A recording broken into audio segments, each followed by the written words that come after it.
तो आज आप अपना इलेक्ट्रोस्टैटिक्स का लेक्चर 3 स्टार्ट करेंगे, है ना। कल अपन ने बेसिकली सीखा था कूलम्स लॉ के बारे में, है ना, तो कि कूलम्स लॉ का बेसिक क्या है और उस पर बेस्ड अपन ने कुछ सिंपल क्वेश्चंस किए थे। ठीक, आज उसी को अपन आगे लेके चलेंगे।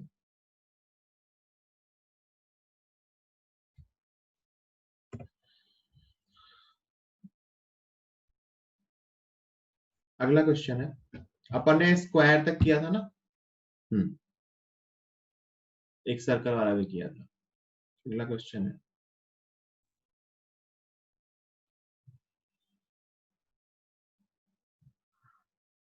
ये एक हेक्सागन है, रेगुलर हेक्सागन है।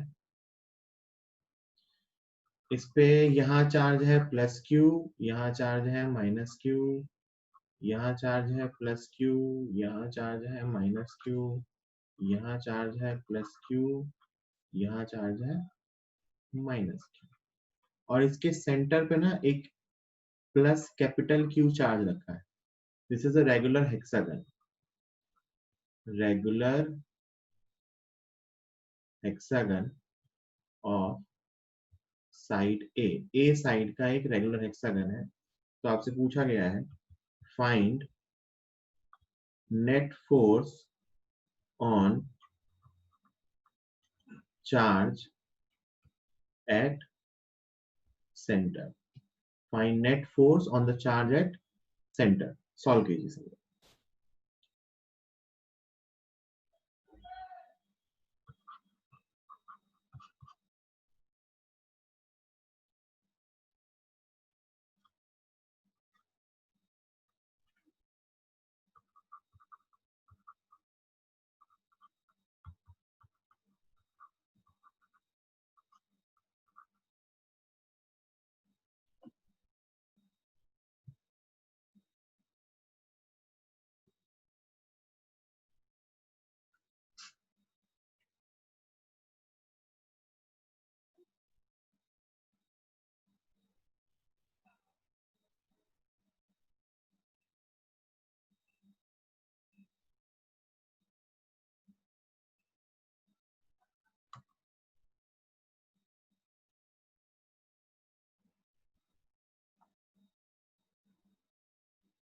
कुणाल,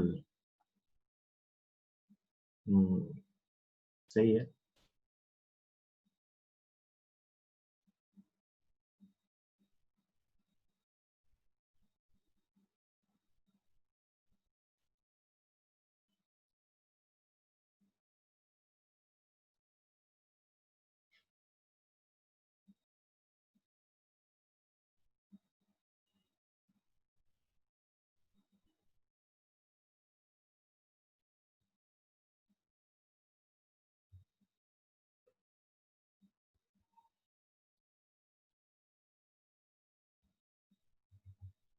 संस्कार गलत है आपका आंसर।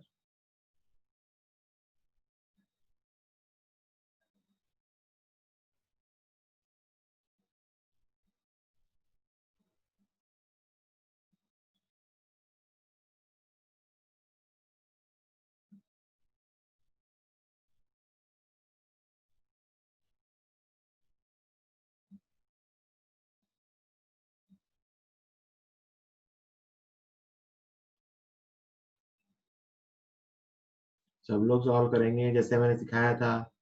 हर इंडिविजुअल चार्ज का फोर्स लिख सकते हैं, उसको ड्रॉ करो, फिर वेक्टर सम करो।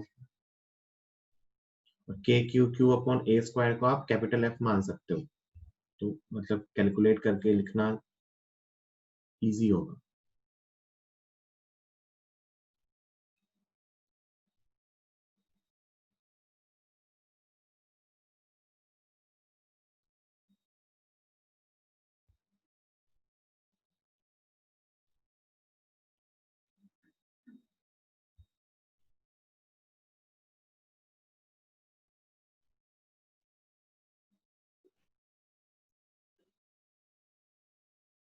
जल्दी बाकी लोग। हेक्सागन में आप ये जानते हो ना कि ये साइड एक हेक्सागन है, अगर रेगुलर हेक्सागन,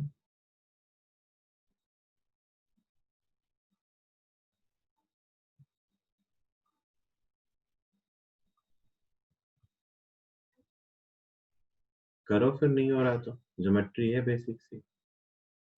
ये साइड ए है तो ये भी ए होता है, ये भी ए होता है। रेगुलर हेक्सागन में ये सारी सेंटर से किसी भी कॉर्नर की डिस्टेंस ए होती है, क्योंकि ये सारे ट्रायंगल्स इक्विलैटरल ट्रायंगल होते हैं। ये हेक्सागन की प्रॉपर्टी है, पता होगा वैसे आपको।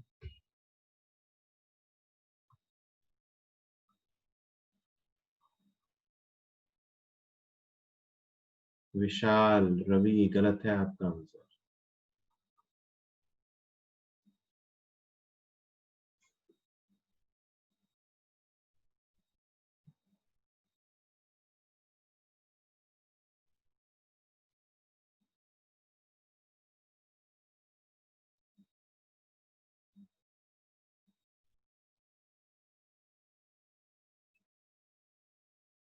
चलो देखो, देखो ध्यान से।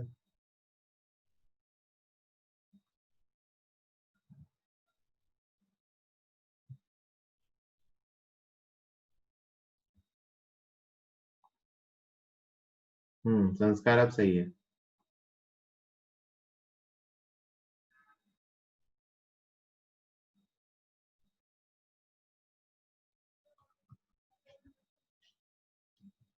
अच्छा, एक चीज तो मुझे क्या दिख रही है ना, कि ये सबके सब चार्ज इक्वल मैग्नीट्यूड के हैं, और सेंटर से सबकी डिस्टेंस भी सेम है। तो ये सब जो सेंटर वाले चार्ज पे फोर्स लगाएंगे ना, उन सबका मैग्नीट्यूड तो सेम आने वाला है।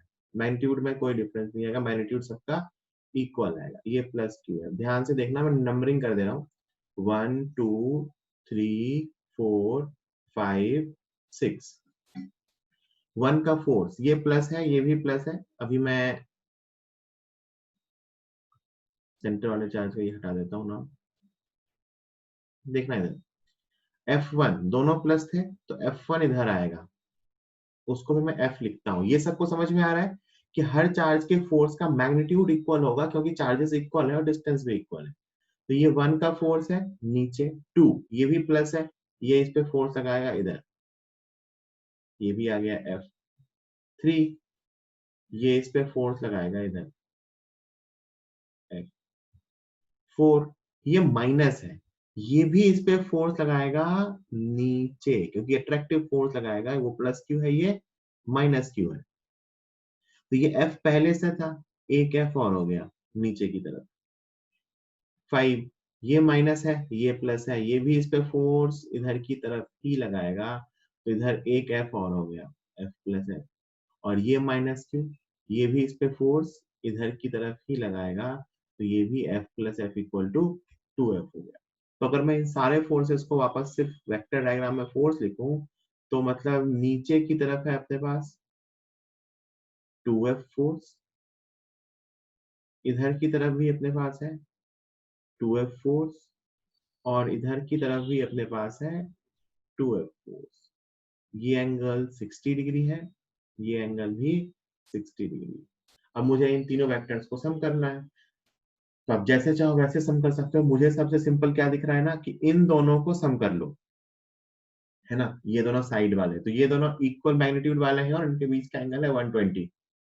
तो इन दोनों का सम करोगे ना, तो इधर आ जाएगा 2F इसके पैरेलल, और एक 2F इधर पहले से है, तो 2F और 2F कितना आ जाएगा 4F। मैंने तीन को कैसे सम किया, पहले दोनों साइड वालों को सम कर लिया, दोनों इक्वल वेक्टर्स हैं, उनके बीच का एंगल कितना है 120, तो उनका रिजल्टेंट उतना ही आ जाएगा 2F के बराबर। और इस तरफ 2F एक पहले से और भी है, तो ये 2F और ये 2F मिलके 4F हो गया। आप चाहो तो इन दोनों को सम करके उसके रिजल्टेंट में ये भी ऐड कर सकते हो, आप चाहो तो कॉम्पोनेंट करके भी ऐड कर सकते हो।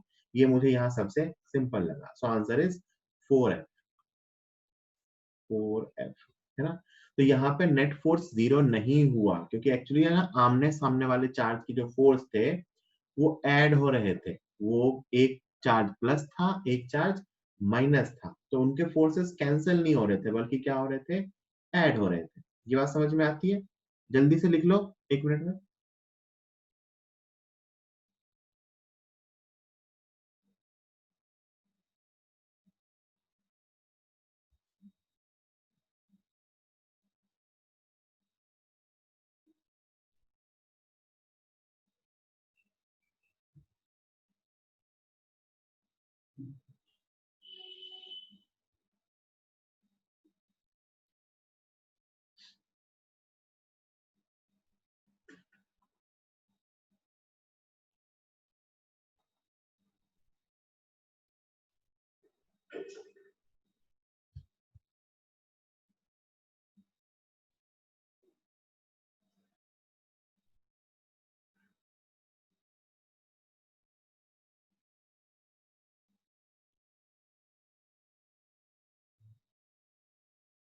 ठीक है।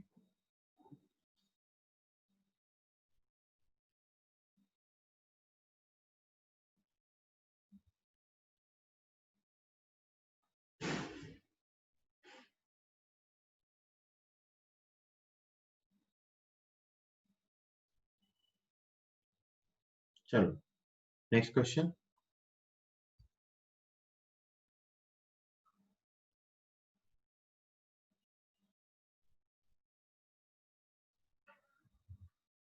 तो ये क्वेश्चन ना मैं अभी फोर्सेस में करा रहा हूँ। सेम क्वेश्चन ना फील्ड में बनता है, इलेक्ट्रिक फील्ड में, तो वहां मैं वापस नहीं कराऊंगा, मैं फोर्स में करा दे रहा हूँ। तो वहां फील्ड में क्या है, सिर्फ बीच वाला चार्ज नहीं होगा, तो वहां पे मैंने ये क्वेश्चंस वापस नहीं कराऊंगा।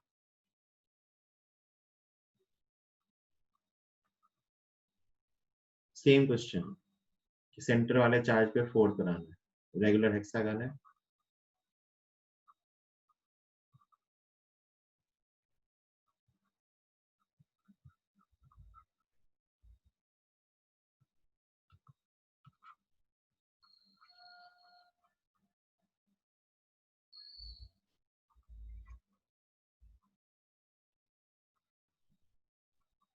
सेंटर वाले चार्ज पे फोर्स बताना।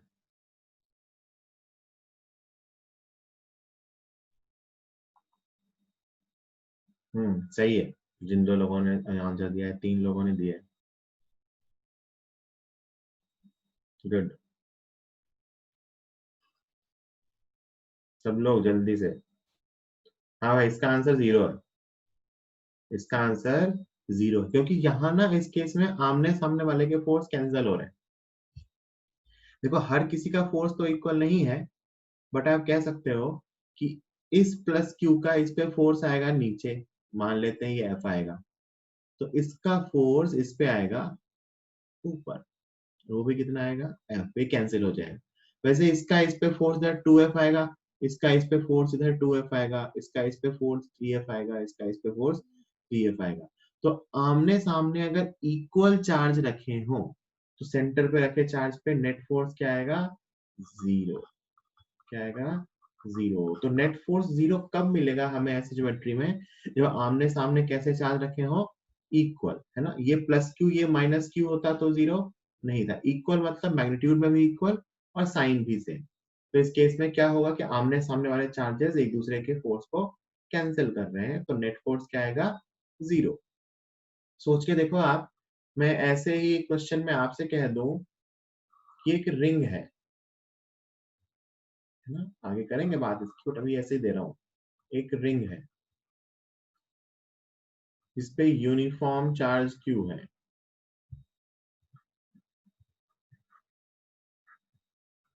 ना। रिंग है, चार्ज क्यू और रेडियस आर, पूरे रिंग पे चार्ज है ना। और इसके सेंटर पे रखा हुआ है एक प्लस क्यू चार्ज, है ना। तो आपसे पूछा गया है find force on charge at centre, कि सेंटर पे रखे चार्ज पे फोर्स क्या होगा। एक यूनिफॉर्म रिंग है, इस पे टोटल चार्ज कैपिटल क्यू है, और रिंग की रेडियस आर है, और मैं रिंग के सेंटर पे एक चार्ज रख देता हूं, तो बताओ उस रिंग, उस सेंटर पे रखे चार्ज पे फोर्स क्या होगा, 0। सेम एनालॉजी से, सेम एनालॉजी से इसका आंसर भी क्या आएगा, 0। कैसे, आप कहोगे सर इस रिंग पे यहाँ एक चार्ज होगा, यहाँ एक चार्ज होगा, इक्वल होंगे क्योंकि रिंग यूनिफॉर्म है।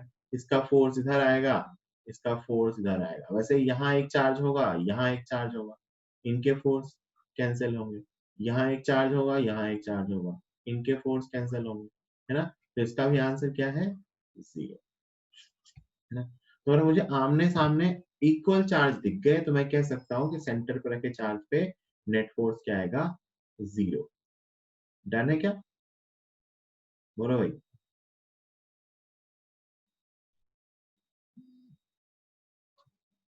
आगे चले।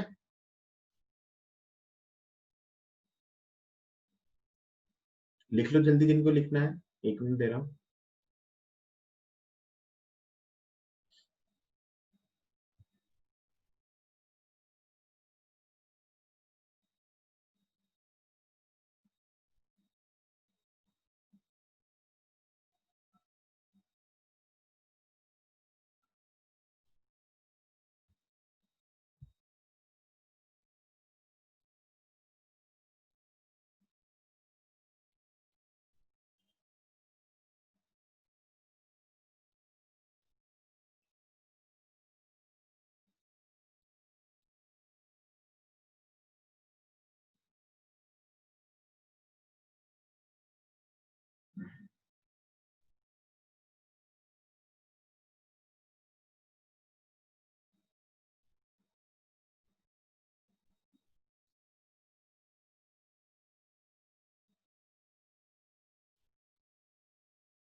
ठीक है, चलिए नेक्स्ट।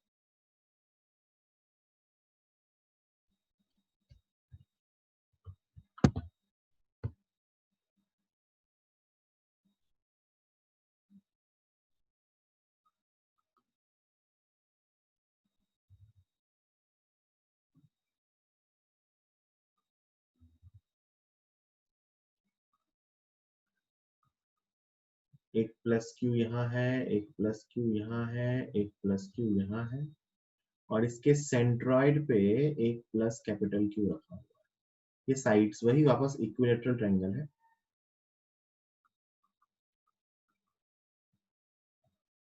Equilateral triangle. तो आपसे कहा गया है find net force on the charge, find net force on the charge at the centroid. Centroid पे रखे चार्ज पे नेट फोर्स बताओ।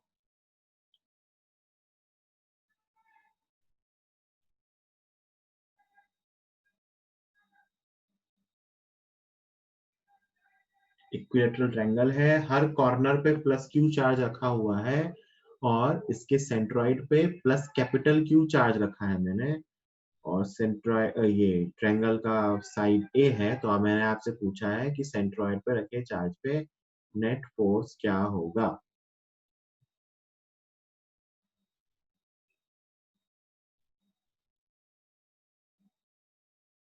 कुणाल गलत है, कुशल का आंसर सही है।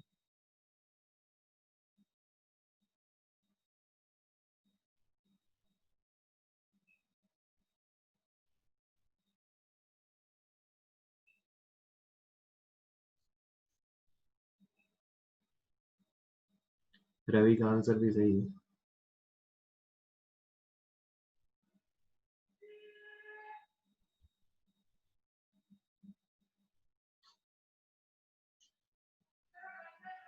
कुणाल आप सही है, आपका आंसर।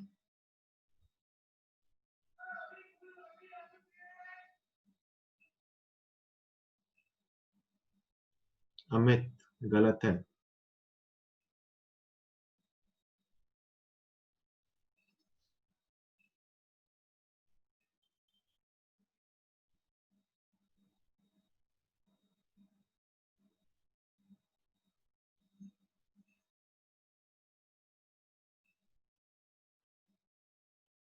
विशाल, नहीं नहीं बिल्कुल नहीं।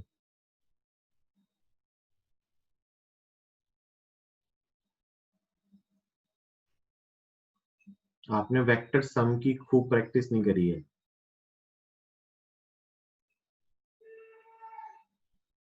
वैसे आप 12th पास हो तो आपको वेक्टर सम तो मतलब ऐसे आना चाहिए, मतलब वेक्टर्स का रिजल्ट निकालना। तो ठीक है, मैं बेसिक से ही बता रहा हूँ उसको, बट फिर भी मतलब वो आना चाहिए। वेक्टर सम की मिस्टेक्स हो रही हैं आपसे। और बात यही है कि फोर्स जो है वेक्टर क्वांटिटी है, तो उसमें वेक्टर सम ही करना होगा।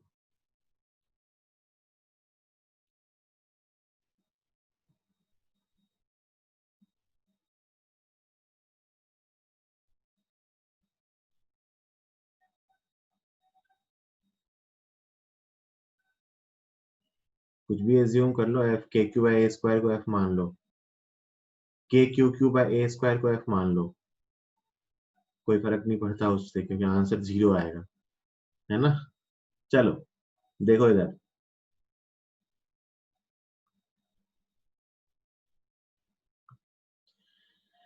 इसका फोर्स इस पे एफ आएगा, इधर की तरफ तीनों के फोर्स इक्वल आएंगे।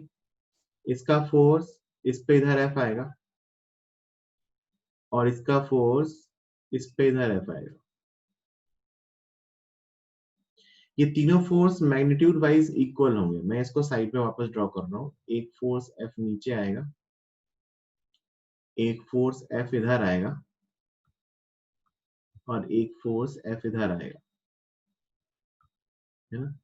ये तीनों एंगल 120 डिग्री के हैं,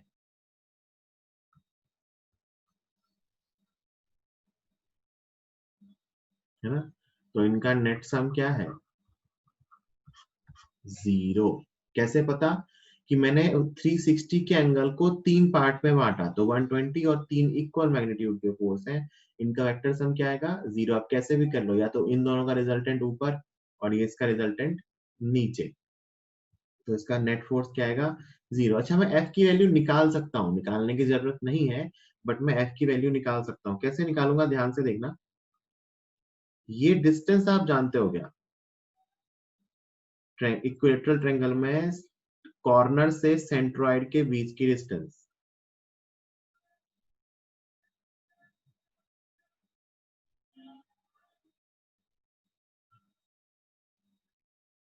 नहीं जानते हो तो जान लो कि जो AC डिस्टेंस होती है ना, सॉरी AB पूरा परपेंडिकुलर जो होता है, ये √3 एक मिनट,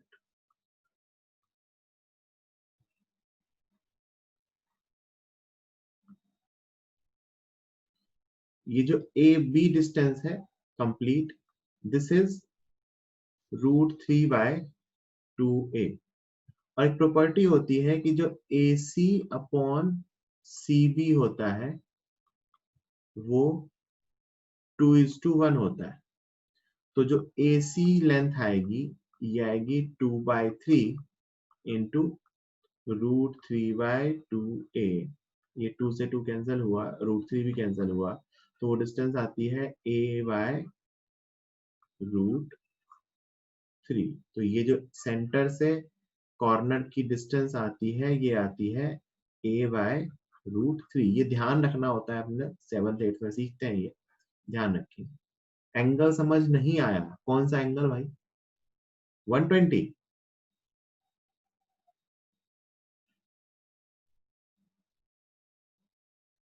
अरे क्या बात कर रहे हो,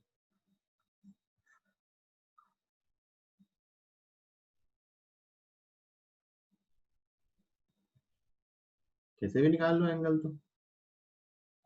ये एंगल कितना हो गया 30, ये कितना है 90, तो ये कितना होगा 60, ये 60, तो इधर बार पे 60 है ना। ऐसे कर लो, या सीधे सोचो ना कि ये जो पूरा एंगल बनने वाला है कंप्लीट एंगल, ये तो 360 होगा ना। तो मैंने क्या किया, 360 को ही 3 इक्वल पार्ट्स में डिवाइड किया, बाई सिमेट्री वो इक्वल पार्ट्स में डिवाइड हुए हैं। तो ईच एंगल क्या आएगा 120 भाई से एक सर पॉइंट में जो टोटल एंगल बनेगा वो क्या बनता है 360। अब मैंने इसको 3 पार्ट्स में बांट दिया, तो हर एंगल कितना आएगा 120। ठीक है, ये लेंथ याद रखना।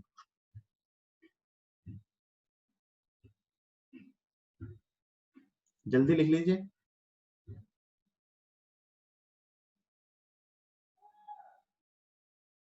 फिर मैं यही आपको एक वेक्टर का बेसिक कंसेप्ट वापस रिवाइज करवा के बताऊंगा।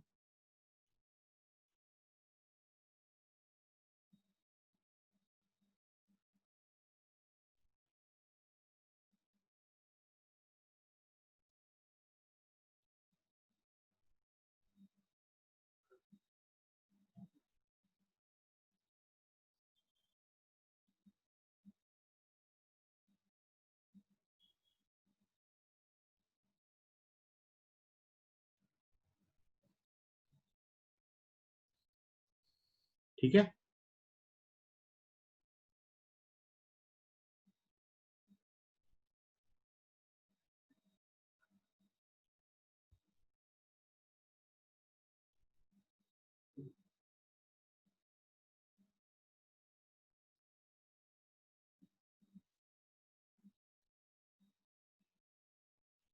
चलिए देखिए,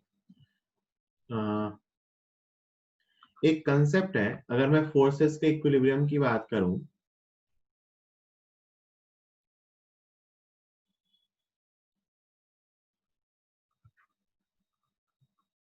इफ देयर आर, ये वेक्टर सम का है पॉलीगन लॉ का, if there are n equal forces f, अगर n इक्वल फोर्सेस है f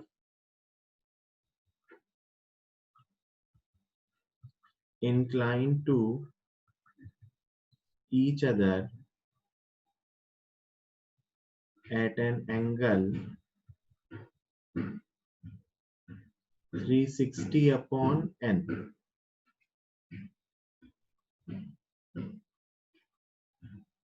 Then their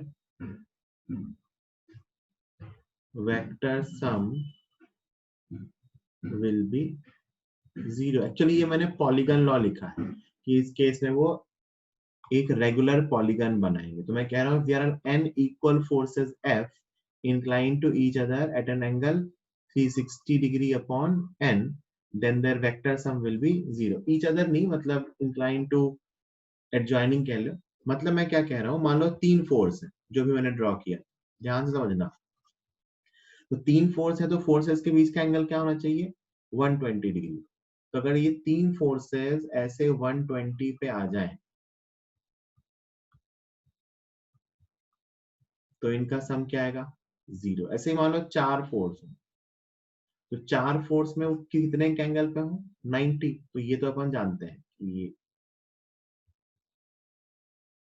90 पे इक्वल है। तो यहाँ तो आपको दिख भी रहा है कि आमने सामने वाले जो है वो कैंसल हो जाएंगे। पांच फोर्स हो, या?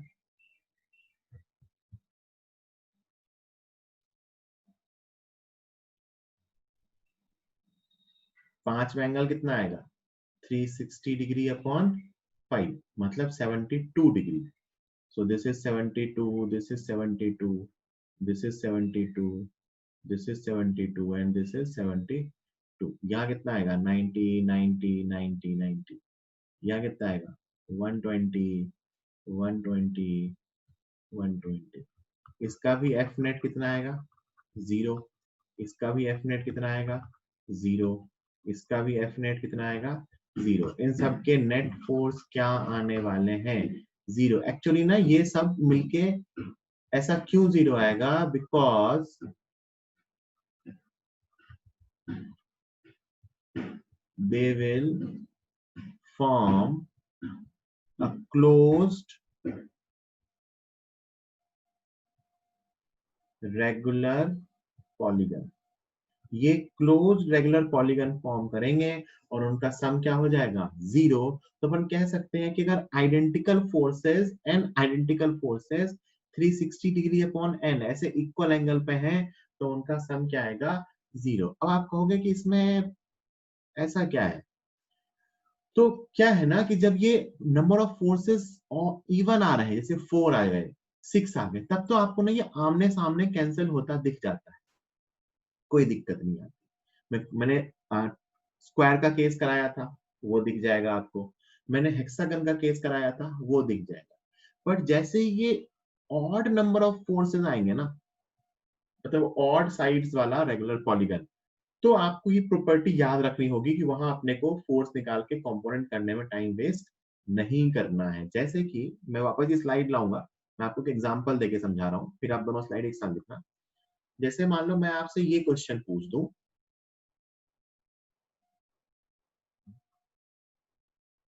कि ये एक रेगुलर पेंटागन है ना, यहाँ पे चार्ज प्लस क्यू है, यहाँ पे चार्ज प्लस क्यू है, यहाँ पे चार्ज प्लस क्यू है,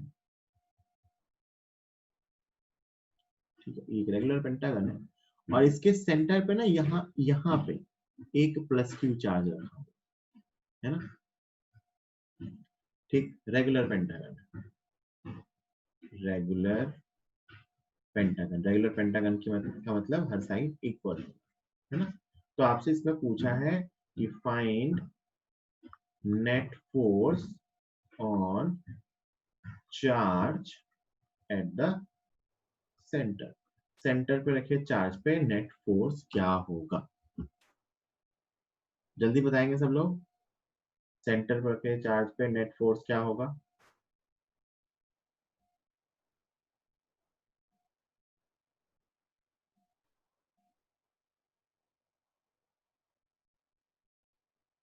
गुड, बहुत अच्छे। बाकी लोग भी लिखेंगे,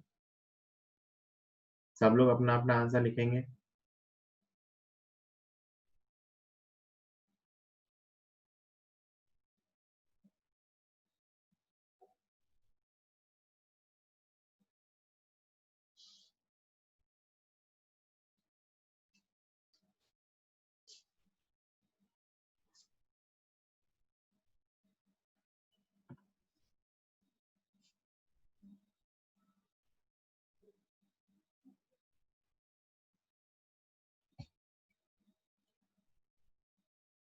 सोच के देखो, गुड, सबका आंसर सही है। अगर मैं इसको कैलकुलेट करने जाता ना तो बड़ी दिक्कत आ जाती कि इसका फोर्स तो इधर की तरफ कहीं एफ होगा।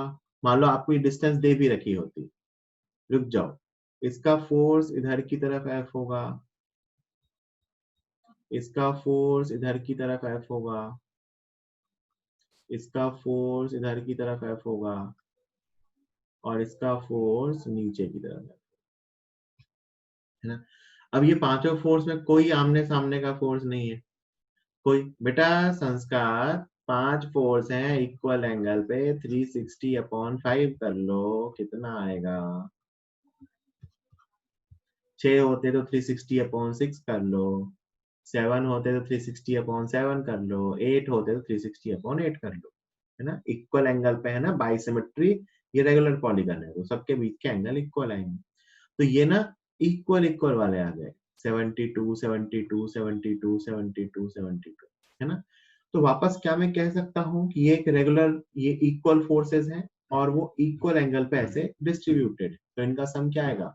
जीरो। अगर अपने को ये प्रॉपर्टी नहीं पता होती तो अपने को ना इनके कंपोनेंट करके देखो, ये इसके सामने कोई नहीं है, इसके सामने कोई नहीं है, इसके सामने भी ये नहीं है, तो कंपोनेंट करके ऐड करना काफी मुश्किल होता। लेकिन अगर हमें ये चीज पता है कि ये फोर्सेस को जब मैं शिफ्ट करूंगा तो वो एक रेगुलर पॉलीगन बनाएंगे, तो इन फोर्सेस का नेट सम क्या होगा? जीरो। तो ये चीज ध्यान रखेंगे कि ऐसी सिमेट्रिकल ज्योमेट्रीज में अगर किसी भी रेगुलर पॉलीगन के कॉर्नर्स पे इक्वल चार्ज रखे हैं, मैं क्या कह रहा हूं, अगर किसी भी रेगुलर पॉलीगन के कॉर्नर्स पे इक्वल चार्ज रखे हैं तो उसके सेंटर पे रखे चार्ज पे नेट फोर्स जीरो होगा। इसको आप एज स्टेटमेंट लिख सकते हो कि if equal charges are kept at the corners of a regular polygon, कोई भी रेगुलर पॉलीगन, अगर ट्रायंगल से स्टार्ट करेंगे और एन साइड का कोई भी पॉलीगन है, equal charges are kept at the corners of a regular polygon, then net force on the charge at center is zero. Centre पे रखे चार्ज पे नेट फोर्स क्या आएगा? जीरो। अगर इक्वल चार्जेस रखे गए हैं किसी भी रेगुलर पॉलीगन के हर कॉर्नर पे, तो उसके सेंटर पे रखे चार्ज पे नेट फोर्स क्या आएगा? जीरो, क्योंकि सबके फोर्सेस का वेक्टर सम क्या हो जाएगा? जीरो। अब आप जल्दी से पहले ये स्लाइड लिख लो जिनको लिखनी है, फिर मैं अगली स्लाइड लिखवा दूंगा, फिर अपन आगे चलेंगे।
ये स्लाइड लिख ली क्या?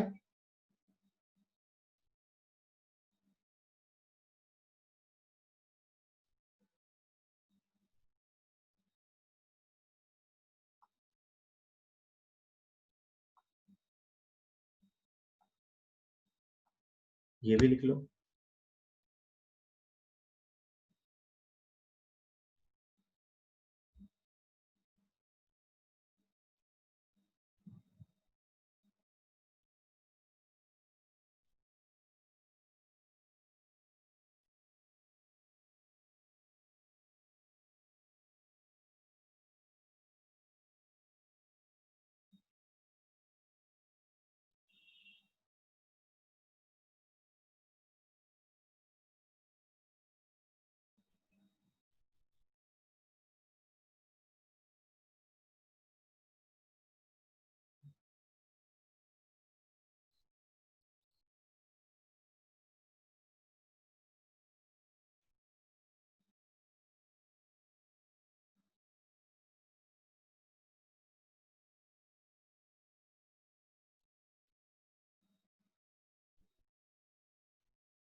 ठीक है, चलिए। तो ये ज्योमेट्री पे बेस्ड कुछ क्वेश्चंस थे। अच्छा चलो एक क्वेश्चन इसी का और देता हूँ। जैसे क्वेश्चन फील्ड में करते हैं बट यहाँ भी कर सकते हैं, ऐसी कोई दिक्कत। पेंटागन का ही क्वेश्चन, सेम क्वेश्चन जो भी किया है अपन।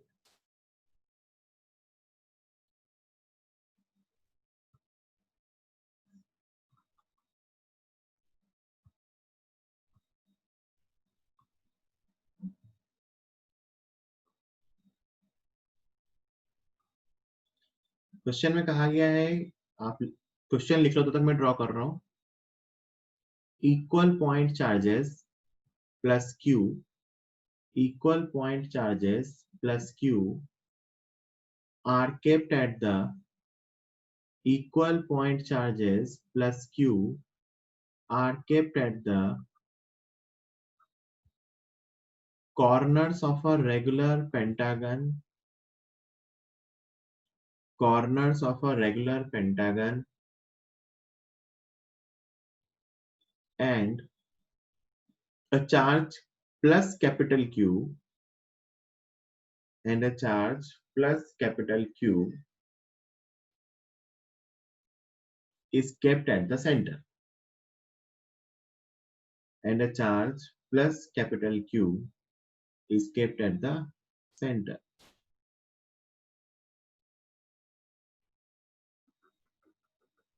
If the distance between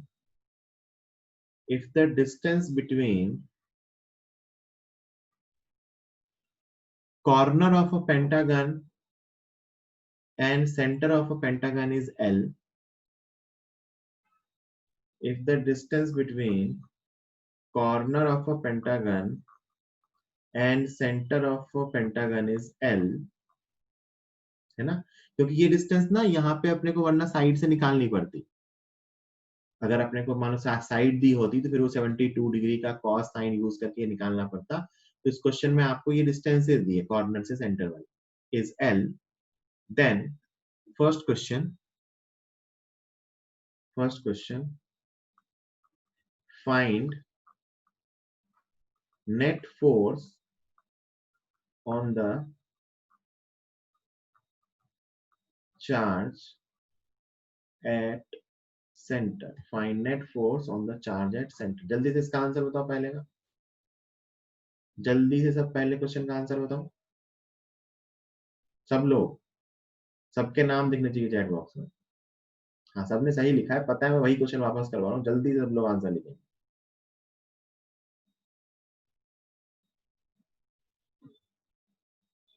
ये बात सबको समझ में आ गई कि सेंटर पर के चार्ज पे नेट फोर्स क्या आएगा, 0, है ना।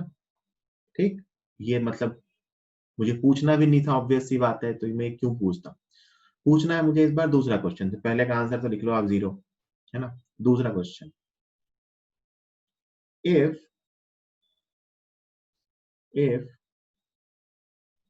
one of the corner charges, if one of the corner charges, 5 corner है ना किसी भी एक को, if one of the corner charges is removed, if one of the corner charges is removed,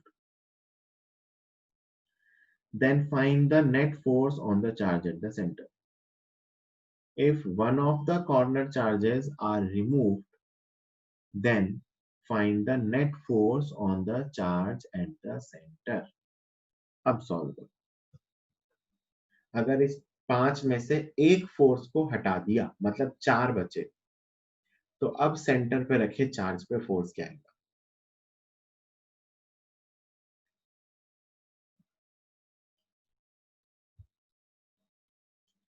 हाँ कुशल एफ की टर्म में आंसर दे रहा है, तो अगर आप एफ की टर्म में आंसर दे रहे हो तो एफ मतलब है के q Q upon l square. अगर ये एफ है तो आप इसके मल्टीपल्स के टर्म में आंसर दे सकते हो, k q Q upon l square.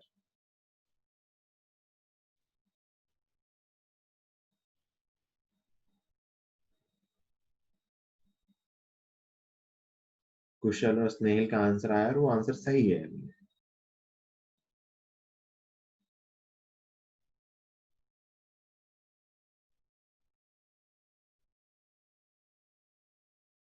Sumit का आंसर भी सही है।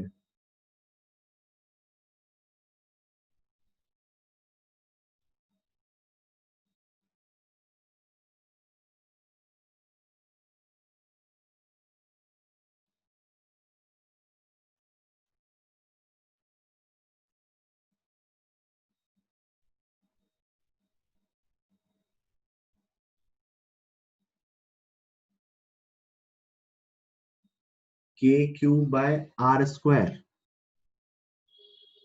एक तो जो आपने ये आंसर लिखा है वो डायमेंशनली गलत है, क्योंकि ऊपर दो चार्ज आने चाहिए, क्यू क्यू इंटू क्यू, और आर तो सवाल में कहीं है ही नहीं, एल दे रखा है मैंने।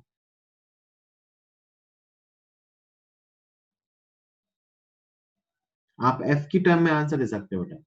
मैंने k³/L² को एफ माना है, तो आप एफ की टर्म में आंसर दे सकते हो, और आंसर भी वही है, आंसर भी एफ ही है ना, मतलब आंसर है k³/L²। देखिए ध्यान से ये क्या कहता है कंसेप्ट।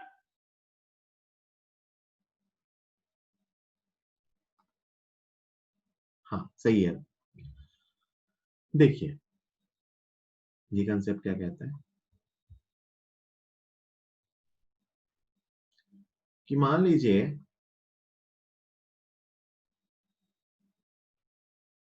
ये मैं पेंटागन का एग्जांपल लेके बता रहा हूं, बट ये अपन कहीं भी लगा सकते हैं, है ना।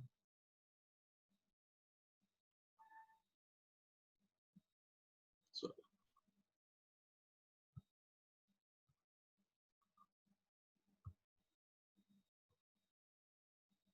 ये इधर आ गया था फोर्स, ये इधर आ गया था, ये इधर आ गया था, ये इधर आ गया था, ये इधर आ गया था।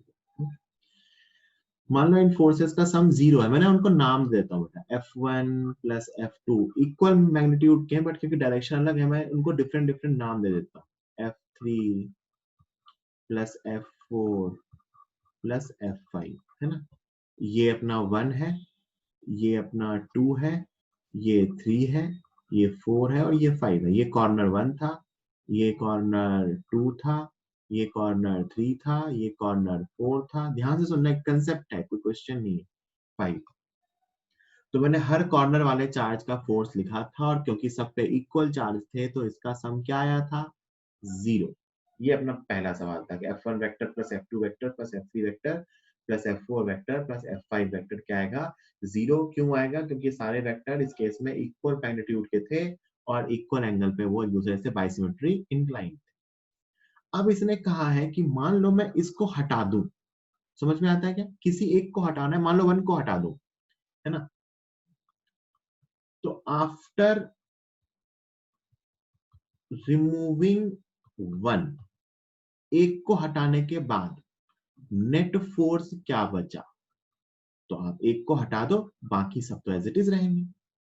तो एक को हटाने के बाद बाकी फोर्सेस का सम बचेगा F2 vector plus F3 vector plus F4 vector plus F5 vector. भाई 1 + 2 + 3 + 4 + 5 थे पहले, अब मैंने 1 को हटा दिया, तो अब नेट फोर्स क्या बचा, F2 + F3 + F4 + F5, और इसका सम क्या आएगा। तो आप ध्यान से देखो, अगर ये चीज 0 है तो मैं अगर इसका सम निकालना चाहूं तो वो आएगा -F1। कितना आएगा, -F1 वेक्टर। -F1 कहने का क्या मतलब है, अगर F1 नीचे था तो -F1 कहाँ आएगा, ऊपर। This is -F1 vector. तो इसका मतलब इस पार्टिकुलर केस में अगर मान लो मैं कहूं कि रेगुलर पेंटागन के यहाँ ही चार्जेस है, मतलब यहाँ चार्ज है, यहाँ चार्ज है, यहाँ चार्ज है और यहाँ चार्ज, तो इस कॉर्नर सेंटर वाले पे फोर्स कहाँ आता, तो F1 नीचे था तो -F1 इधर, इधर आएगा माइनस। ये वेक्टर से सिंपली सॉल्व होके आया है, इस चीज को समझिए कि इनका सम 0 था, 1 को हटाया तो फोर्स कहाँ आया, माइनस F1। सोचो यहीं में 2 को हटाता तो ये क्या बनता, F1 plus F3 plus F4 plus F5, ये बनता माइनस F2। 3 को हटाता तो माइनस F3, 4 को हटाता तो माइनस F4, 5 को हटाता तो माइनस F5। तो अपन कह सकते हैं कि ऐसे केस में किसी एक चार्ज को हटाने पे जो बाकी के चार्जेस होते हैं उनके कारण नेट फोर्स वही होता है जो हटाए गए चार्ज का होता, लेकिन डायरेक्शन में क्या होता है, ऑपोजिट। अच्छा, इसको ना दूसरे तरीके से भी सोच सकते हो कि क्या हो रहा होगा कि पांचों का सम 0 है, इसका मतलब इन चारों ने मिलके इसको बैलेंस किया होगा, है ना। अगर मैं कह रहा हूं कि F1 plus F2 plus F3 plus F4 0 है, इसका मतलब 2 3 4 5 के फोर्स ने मिलके 1 के फोर्स को बैलेंस किया। बैलेंस होने का क्या मतलब कि वो 1 के इक्वल था और ऑपोजिट था। अब अगर मैंने मान लो 1 को हटा दिया तो अब वो अनबैलेंस्ड है, तो माइनस F1 बचेगा। तो ये भी एक बेसिक सा कंसेप्ट है। वैसे तो ये वेक्टर है, एक्चुअली में वेक्टर का सवाल है कि ऐसा कोई भी वेक्टर हो, अगर मान लो F1 vector plus F2 vector plus F3 vector plus F4 vector plus F5 vector, 6 भी हो सकते हैं, F6 वेक्टर, इनका सम 0 है। किसी भी एक को हटाया तो बाकी का सम क्या होगा, minus F।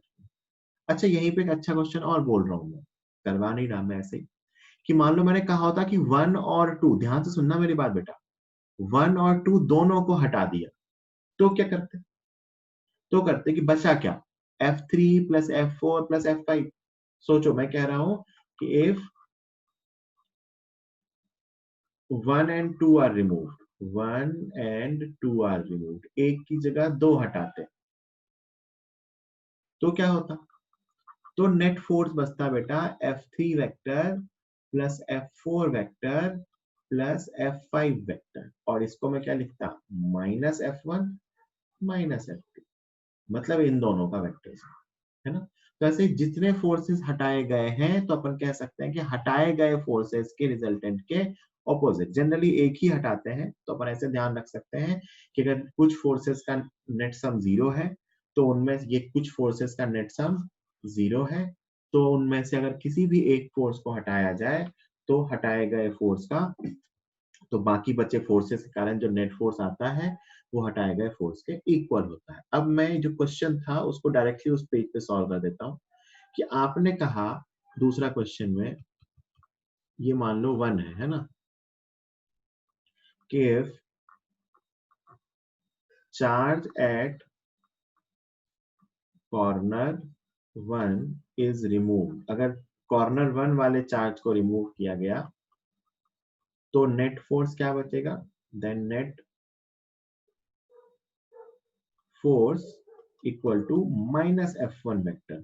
Minus F1 vector मतलब F1 का फोर्स नीचे था, तो अब बाकी का नेट फोर्स कहाँ आएगा, ऊपर, और उसकी वैल्यू F1 के इक्वल होगी, तो F नेट का मैग्नीट्यूड, F1 की वैल्यू क्या आती, K Q Q upon L square. तो मैंने क्या कहा कि बाकी बचे चार्जेस का नेट फोर्स वही होगा जो उस फोर्स का होता, डायरेक्शन ऑपोजिट है, क्यू का फोर्स नीचे आता तो एफ नेट कहाँ आया, ऊपर। ये बेसिक सा कंसेप्ट है, मैंने आपको ये इलेक्ट्रोस्टैटिक्स में बताया है, ये मैग्नेटिज्म में, न्यूटन्स लॉ में, कहीं भी जहां ऐसे वेक्टर्स का सम है कहीं भी वो हो सकता है कि अगर कुछ फोर्सेस बैलेंस थे और उनमें से एक फोर्स को हटा दिया गया तो बाकी बचे फोर्सेस का जो सम होगा वो उस हटाए गए फोर्स के मैग्नीट्यूड के इक्वल होगा और डायरेक्शन में ऑपोजिट होगा। बात समझ आई क्या, जल्दी से बता दो चैट पे, और इसको लिख लो जल्दी से, ये स्लाइड लिखो फिर मैं नेक्स्ट स्लाइड बता दूं। ये स्लाइड तो शायद सब लोग लिख चुके हैं, जल्दी से नीचे का एक लाइन लिख लो फिर मैं नेक्स्ट स्लाइड लगा देता हूँ, वो लिख लेना जल्दी।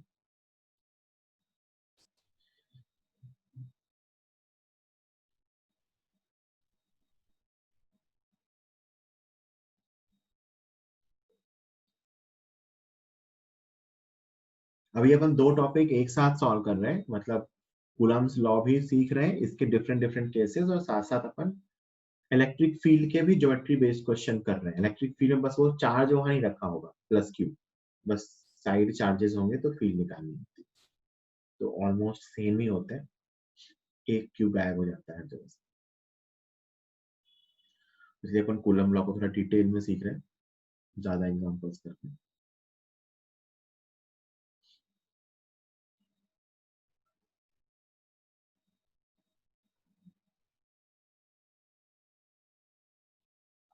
ये लिख लो जल्दी से।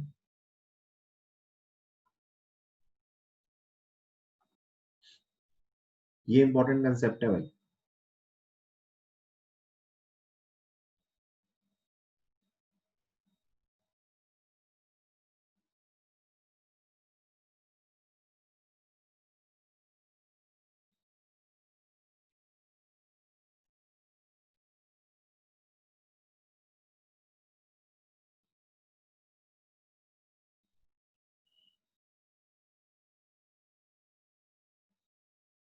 जल्दी लिखिए इसको।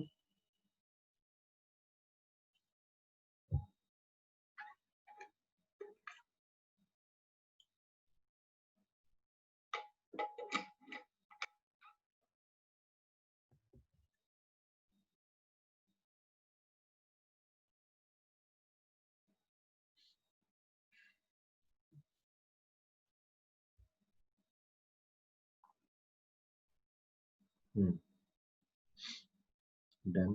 1 मिनट रुक जाता हूँ मैं।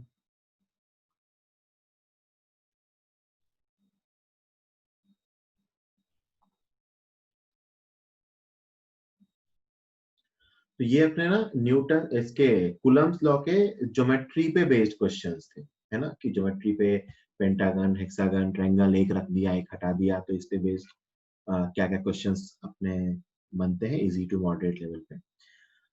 ये सब कुछ जो आपने सीखा, ये एक टॉपिक का पार्ट था जिसे कहते हैं प्रिंसिपल ऑफ सुपरपोजिशन। मैं नाम बाद में बता रहा हूं, मैंने क्वेश्चंस पहले करा दिए। This is called principal of superposition. सुनना मेरी बात ध्यान से, क्या कहता है ये जो कहानी लिखी हुई है, ऐसा बहुत लिखने की जरूरत नहीं है, मैं समझा रहा हूँ वो चीज समझो, उसको नोट कर लेना। हेडिंग लगा लो प्रिंसिपल ऑफ सुपरपोजिशन। अपना जो कूलम्स फोर्स है या जो इलेक्ट्रिक फोर्स है, वो प्रिंसिपल ऑफ सुपरपोजिशन को फॉलो करता है। क्या कहता है प्रिंसिपल ऑफ सुपरपोजिशन? कि मान लो ये कोई पार्टिकल 1 है, से ये प्लस Q1 है ना, ये मान लो प्लस Q2 है, ये प्लस Q3 है, ये प्लस Q4 है, और ये प्लस Q5 है। ये डिस्टेंस मान लेते हैं R21 है, ये डिस्टेंस मान लेते हैं R31 है, ये डिस्टेंस मान लेते हैं R41 है, और ये डिस्टेंस मान लेते हैं R51। अब आपसे कहा जाएगा नेट फोर्स ऑन 1, या Q1 पे नेट फोर्स क्या होगा। तो Q1 पे नेट फोर्स किसकी किसकी वजह से होगा? 2 की वजह से, 3 की वजह से, 4 की वजह से, और 5 की वजह से। तो आप लिखोगे इट विल बी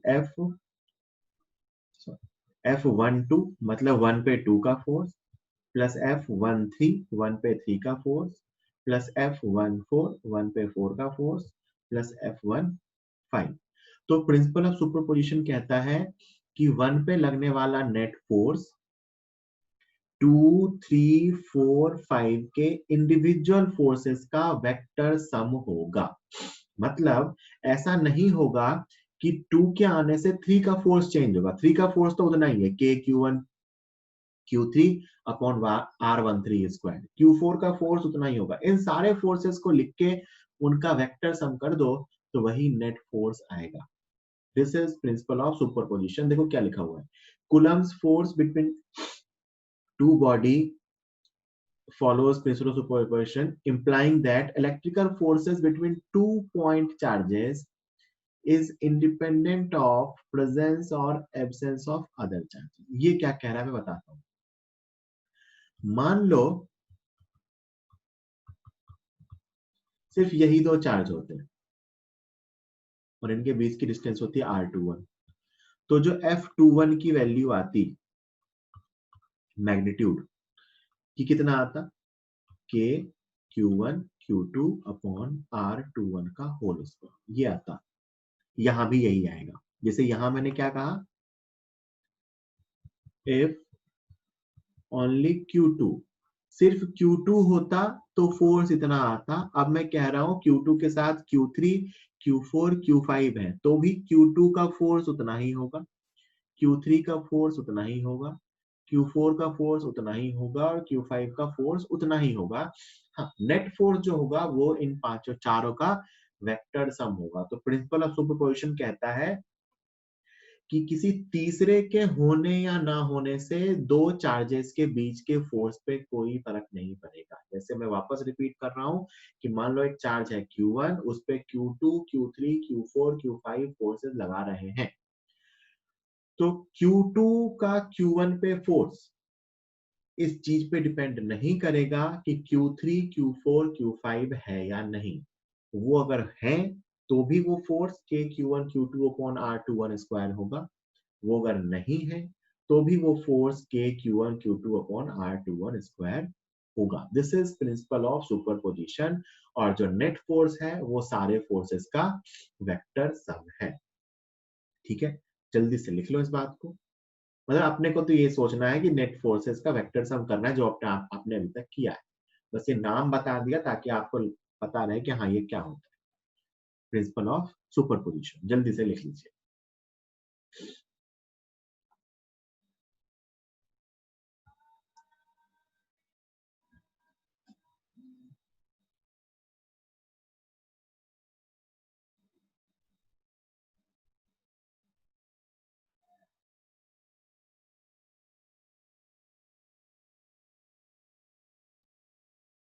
ऊपर वाली थ्योरी चाहो तो लिख लो जल्दी से, पूरा ही लिख लो। जो समझाया मैंने उसको अपने वर्ड्स में लिख लो चाहो तो। जो प्रिंटेड है ना बस वो लिख लो, उसमें नीचे एक्सप्लेन किया है चाहो तो। बाकी जो नीचे समझाया उसको अपने वर्ड्स में लिख लो। जो प्रिंटेड फॉन्ट में लिखा हुआ है वो डेफिनेशन है, वो नोट कर लो।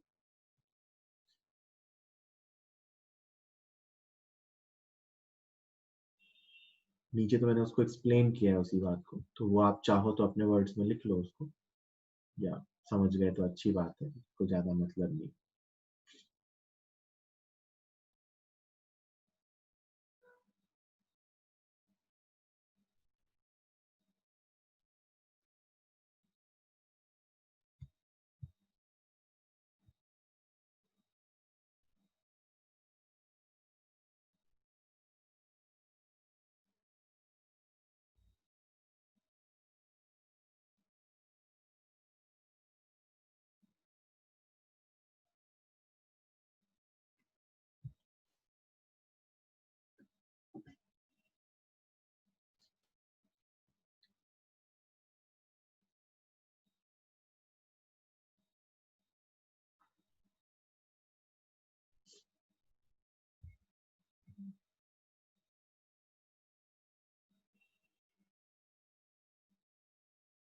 लिख लिया क्या आपने?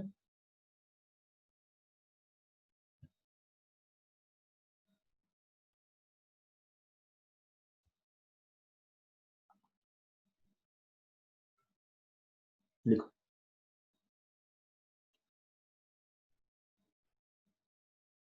लिख के मुझे चैट बॉक्स पे यस लिख देना, डन लिख देना मतलब।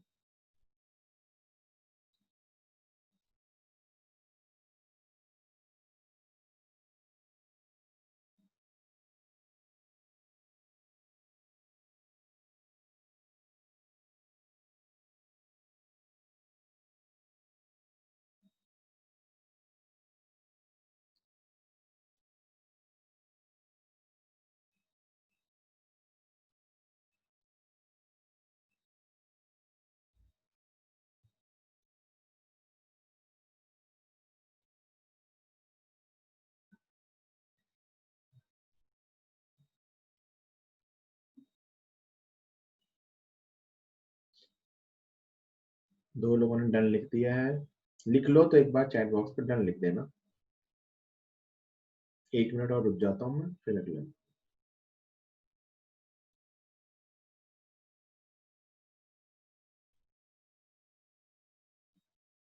ठीक है, चलिए,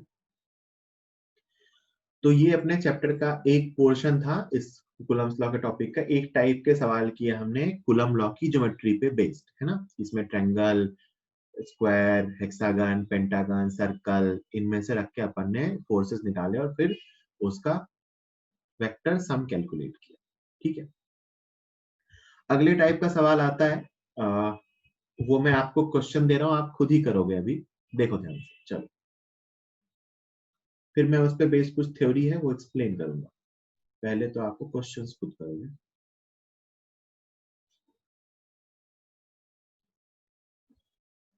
यहाँ पे एक प्लस क्यू है और यहाँ पे एक प्लस 4q है। इनके बीच की डिस्टेंस है 100 सेंटीमीटर। आपको बताना है find distance from plus q where a third charge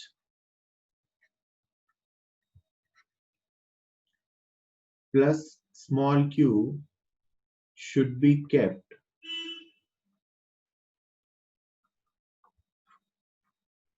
such that net force on plus q is 0, जिसको इक्विलिब्रियम कहते हैं। तो आपसे कहा गया है कि प्लस क्यू से कितनी डिस्टेंस पे एक तीसरा चार्ज प्लस स्मॉल क्यू रखा जाए कि उस प्लस स्मॉल क्यू पे नेट फोर्स 0 हो। सॉल्व करो सब लोग, खुद सोचो, सॉल्व करो।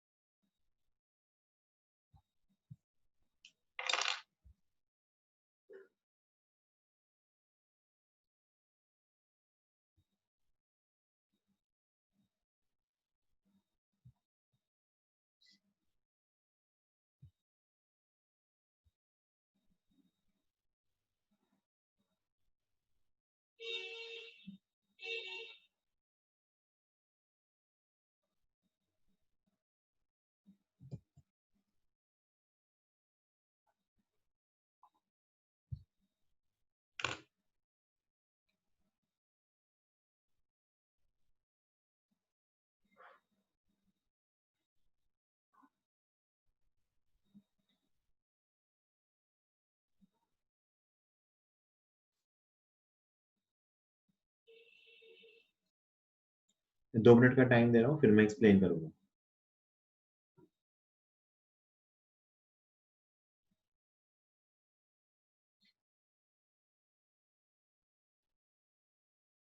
नहीं सुमित,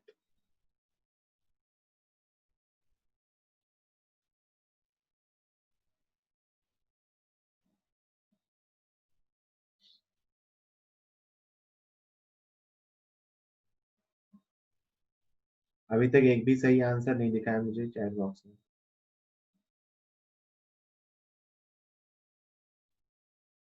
कुणाल, आपका आंसर सही है, गुड।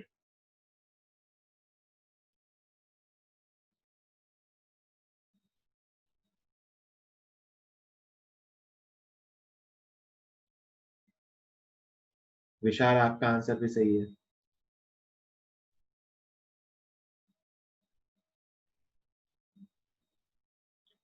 सौम्या, हाँ, 0.3 एक्स्ट्रा आएगा एक और, है ना, सही है वैसे।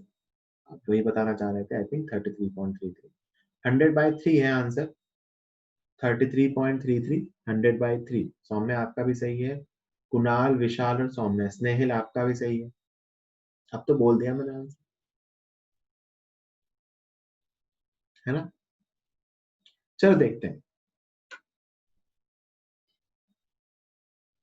देखो, एक तो बहुत ही ना बेसिक बात समझो, ठीक है, बहुत बेसिक बात समझना।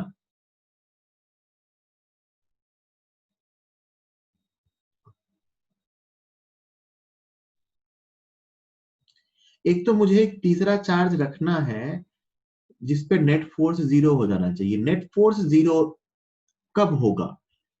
जब उस पे इन दोनों के फोर्स कैंसिल हो रहे होंगे। देखो ध्यान से, मैं 3 लोकेशंस बता रहा हूँ जहां जहां मैं उस चार्ज को रख के देखूंगा। पहली बार मैं उस चार्ज को यहाँ रख के देखता हूँ। बहुत ध्यान से सुनना, क्वेश्चन सॉल्व करना उतना इंपॉर्टेंट नहीं है, इसकी जो एनालिसिस में डिस्कस कर रहा हूँ वो थोड़ा इंपॉर्टेंट है, समझना, है ना। मैं 3 लोकेशंस ले रहा हूँ, है ना, यहाँ पे ए, यहाँ पे बी, यहाँ पे सी, क्योंकि मुझे नहीं पता कि कहाँ रखना है, तो मैंने 3 पॉसिबल लोकेशंस मान लिए और मैं इसको नाम दे रहा हूँ 1, इसको नाम दे रहा हूँ 2। तो मुझे एक तो ये चेक करना है कि कहाँ ये जीरो फोर्स पॉसिबल है, बहुत इजीली चेक हो सकता है। तो ध्यान से देखना, जब मैं इसको लोकेशन 1 पे रख रहा हूँ, ए पे रख रहा हूँ, तो 1 का फोर्स दोनों पॉजिटिव है, तो F1 रिपल्सिव आएगा और F2 भी रिपल्सिव आएगा, ठीक है क्या। जब मैं इसे लोकेशन बी पे रख रहा हूं तो 1 का फोर्स रिपल्सिव इस तरफ आएगा, 2 का फोर्स रिपल्सिव इस तरफ आएगा, और जब मैं इसे लोकेशन सी पे रख रहा हूं तो 1 का फोर्स रिपल्सिव इधर आएगा और 2 का फोर्स भी रिपल्सिव इधर आएगा, है ना। ये मैंने उस प्लस क्यू को तीनों जगह रख के देखे कि तीनों पे फोर्स कहां कहां आएगा। इस केस में क्या ए केस में इक्विलिब्रियम मिल सकता है? नहीं, क्योंकि वो दोनों फोर्स सेम डायरेक्शन में। क्या बी सी केस में इक्विलिब्रियम मिल सकता है? नहीं। तो इक्विलिब्रियम सिर्फ इस केस में मिलेगा। इसका मतलब इस पार्टिकुलर केस में अगर मैं तीसरा चार्ज उनके बीच रखूं, कहीं बीच मतलब उनके बीच के रीजन में, तो मुझे क्या मिलेगा? नेट फोर्स 0 मिल सकता है। और वो भी कहां मिलेगा? जहां ये F1 और F2 कैंसिल होंगे। कैंसिल होने का मतलब वो मैग्नीट्यूड वाइज भी इक्वल हो। तो इस केस में हमने क्या सीखा कि हम ये चेक करके देख सकते हैं कि लेफ्ट के रीजन में और राइट के रीजन में कहीं भी ऐसा पॉइंट नहीं मिलेगा जहां इनके फोर्स कैंसिल हो। इन दोनों चार्ज के बीच के रीजन में ऐसा पॉइंट मिलेगा जहां वो फोर्स 0। अब जरा सोच के देखना, अगर यही प्लस क्यू की जगह मैं माइनस क्यू लेता, है ना, देखना भाई ध्यान से, इस प्लस क्यू की जगह अगर माइनस क्यू लेता, यहां पे रखता, तो माइनस क्यू पे दोनों फोर्स अंदर आते, 0 मिलता क्या? नहीं। यहां रखता माइनस क्यू, इस पे दोनों फोर्स अंदर आते क्योंकि अट्रैक्टिव होता, वापस 0 नहीं मिलता। और यहां पे रखता तो माइनस क्यू पे F1 इधर आता और F2 इधर आता अट्रैक्टिव, तो भी 0 हो सकता। इसका मतलब ये जो लोकेशन है वो कौन सा चार्ज रख रहे हैं उसके नेचर पे डिपेंड नहीं करता, है ना। प्लस क्यू रखते तो भी, माइनस क्यू रखते तो भी, क्योंकि एक्चुअली ना ये वो पॉइंट मिलता है जहां फील्ड 0 हो जाए। तो जब फील्ड 0 हो गई तो फोर्स वहां पे आप चार्ज कोई सा भी रखो उस पे फोर्स 0 ही आएगा। बट अभी मैंने आपको ये देखना समझाया कि अपन रीजन कैसे ढूंढेंगे कहाँ फोर्स 0 होगा। अपन सिंपली रख के देख सकते हैं बेसिकली, और सॉल्व कर लेते हैं, है ना। एक चीज का ध्यान रखेंगे, जिस चार्ज से डिस्टेंस पूछी जाए उसी से डिस्टेंस मानना। मान लेते हैं यहाँ कहीं रखेंगे भाई प्लस क्यू, ये डिस्टेंस x, तो ये डिस्टेंस 100 माइनस एक्स। इस पे फोर्स 0 होने के लिए क्या होना चाहिए? ये दोनों फोर्सेस इक्वल, तो लिख दो F1 इक्वल टू F2। मतलब इस पे F1 इसको माना है, 2 इसको माना है, तो इस पे Q का फोर्स और इस पे 4Q का फोर्स।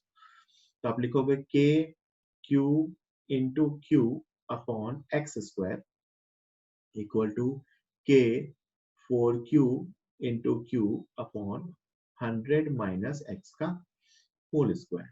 देखो मैं वेक्टर फॉर्म में नहीं लिख रहा क्योंकि ना वो मैंने यहाँ ड्रॉ कर दिया, वेक्टर फॉर्म में ड्रॉ करके मैंने पता करके ये यूज कर लिया कि ये पॉइंट इसके बीच ही आएगा। अब आप ध्यान से देखना इसकी कैलकुलेशन में, के स्मॉल क्यू कैंसिल हो गए, क्यू से क्यू भी कैंसिल होगा, बट ये के और स्मॉल क्यू का, ये क्यू और क्यू तो कैंसिल हुआ क्योंकि मैंने इनको मल्टीपल की फॉर्म में लिया था।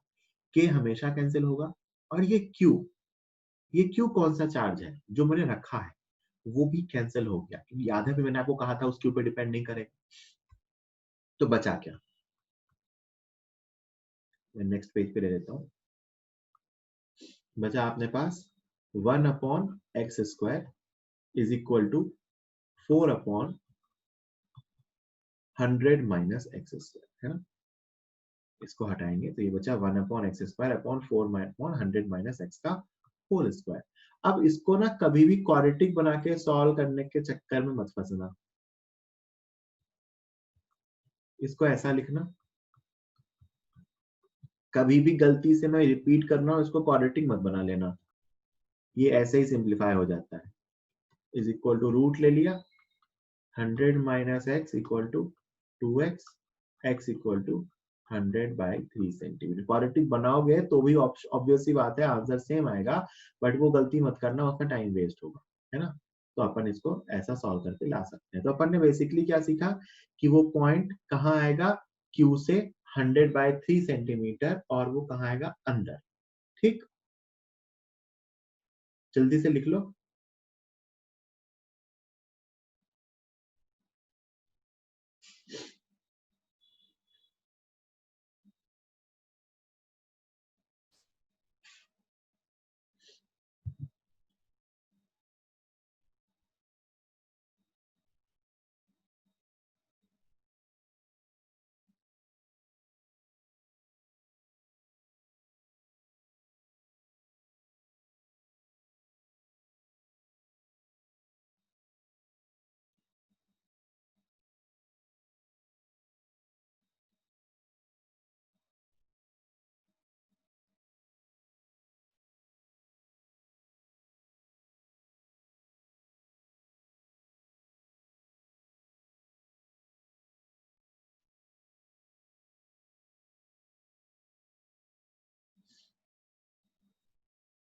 इस स्लाइड पे मैंने आपको ये चेक करना सिखाया है कि वो पॉइंट कहाँ आएगा, सोचना, मतलब इतना लिखने की नीड नहीं है। वो आप ना मतलब अभी तो ठीक है लिख लो, बट आप वो क्वेश्चन में अपने आप देख पाओगे पॉइंट कहाँ आता है ना, जहां दोनों के फोर्स मैग्नीट्यूड में इक्वल और डायरेक्शन में ऑपोजिट।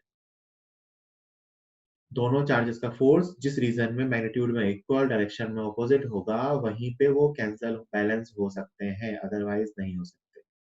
ये स्लाइड लिख ली क्या?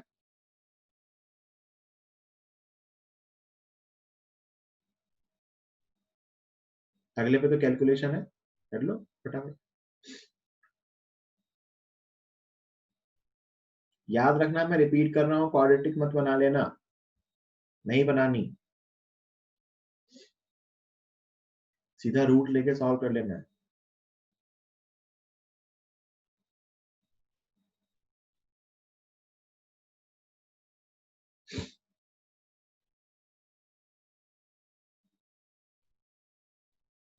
चलो, कैलकुलेशन तो खुद से करनी है। अगला क्वेश्चन मैं ऐसा एक और दे रहा हूँ, खुद से आपको सोचना है।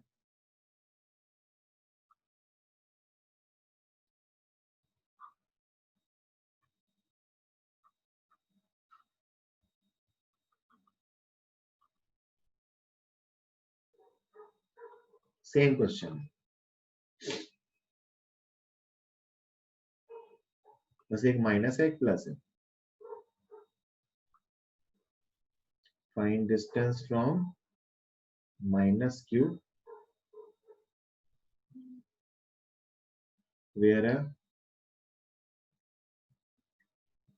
third charge plus small q should be kept for equilibrium। बताओ।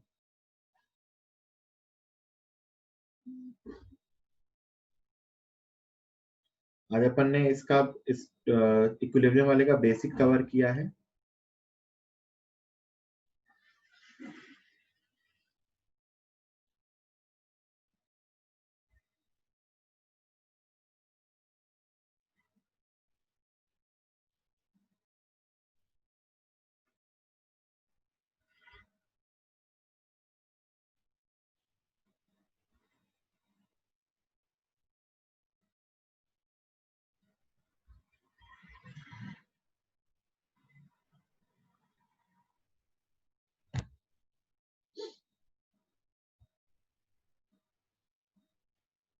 जल्दी, आज का लास्ट क्वेश्चन है।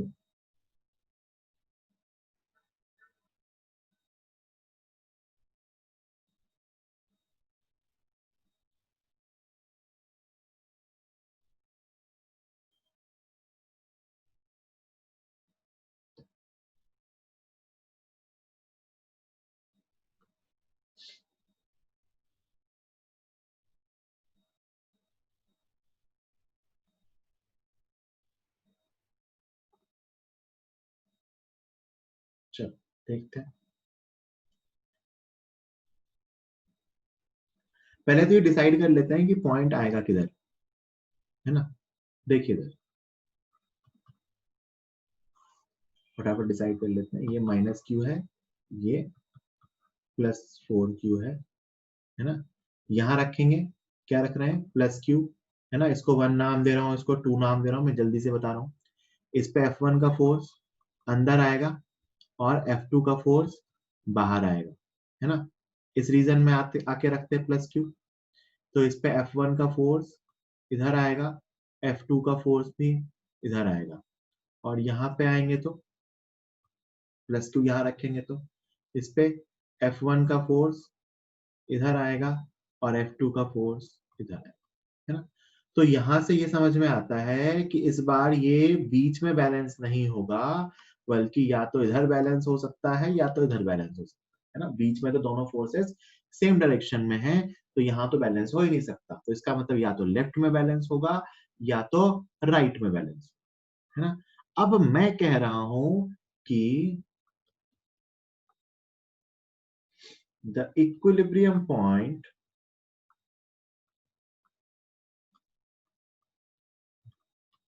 will be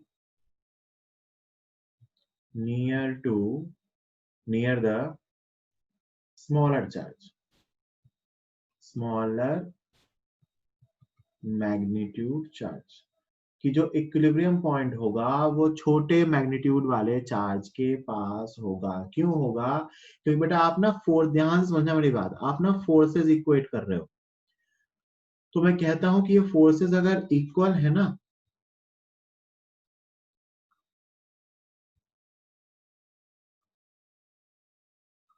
ये मान लो ऐसे कुछ फोर्सेस इक्वेट कर रहे हो, मैं कहता हूं अगर ये इक्वल है ना, तो ये तभी इक्वल हो सकते हैं जब ऐसा कुछ हो, Q1 upon Q2 is equal to R1 square upon R2 square. जो चार्ज ज्यादा, जो चार्ज कम उससे डिस्टेंस कम, जो चार्ज ज्यादा उससे डिस्टेंस ज्यादा, तभी वो बैलेंस हो सकते हैं। कि जो पास वाला चार्ज है, मतलब जो छोटा वाला चार्ज है उसके पास रखें ताकि उसका फोर्स ज्यादा हो, और जो लार्जर मैग्नीट्यूड का चार्ज है उससे दूर रखें, है ना। तो अपन कह सकते हैं कि ये हमेशा कहाँ आएगा, हर छोटे वाले चार्ज के पास आएगा। तो इसका मतलब अपना आंसर क्या है, इस रीजन में, इधर की तरफ। तो अगर मैं इसको अब न्यूमेरिकली सॉल्व करूं, ये मैं पहली बार एक्सप्लेन कर रहा हूं इसीलिए इतनी डिटेल में बताया जा रहा है ये। तो फटाफट, ये यहाँ पे माइनस क्यू, ये यहाँ पे +4 क्यू, ये डिस्टेंस 100 थी ही सही। यहाँ मान लिया वो चार्ज प्लस क्यू इक्विलिब्रियम के लिए, ये x है। तो फॉर्मूला लिख देते हैं, फिर वैल्यू लिखूंगा मैं, k Q Q upon x square is equal to k 4q into Q upon 100। देखो मैंने कोई प्लस माइनस कहीं नहीं लिखा है क्योंकि वो सब यूज कर लिया मैं, ठीक है। ये बचा 1 upon x square equal to 4 upon 100 plus x का whole square. So 100 plus x upon x equal to 2। So x equal to 100 centimetre. इधर की तरफ 100 सेंटीमीटर पे ये पॉइंट आएगा। वो मैंने माइनस क्यों नहीं लिया, माइनस को मैंने ऑलरेडी फोर्स की डायरेक्शन कैलकुलेट करने में कंसीडर कर लिया था। तो वो सब कुछ करके मैंने सिर्फ मैग्नीट्यूड लिख के Q1 Q2 upon are square, है ना। अपन इसके बारे में कुछ और बातें सीखेंगे, इसमें टाइप ऑफ इक्विलिब्रियम डिसाइड करेंगे, और फिर कहेंगे कि कौन से पार्ट में स्टेबल इक्विलिब्रियम है, कौन से पार्ट में अनस्टेबल इक्विलिब्रियम है। इस टाइप की कुछ और बातें होंगी नेक्स्ट टर्न पे। मैं आपको इस पे बेस्ड एक वर्कशीट दूंगा, और आज जो सीखा, और लास्ट डे की वर्कशीट का आंसर की भी आपको मैं आज शाम तक भेज दूंगा, ठीक है। ये लिखना है क्या आपको, जल्दी लिख लो।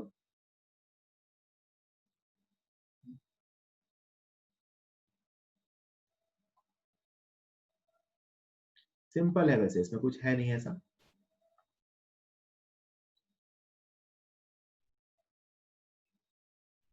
इक्विलिब्रियम पॉइंट छोटे चार्ज के पास आता है,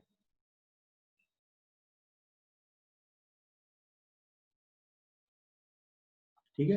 इस पे तो कैलकुलेशन है, आंसर लिख लो 100।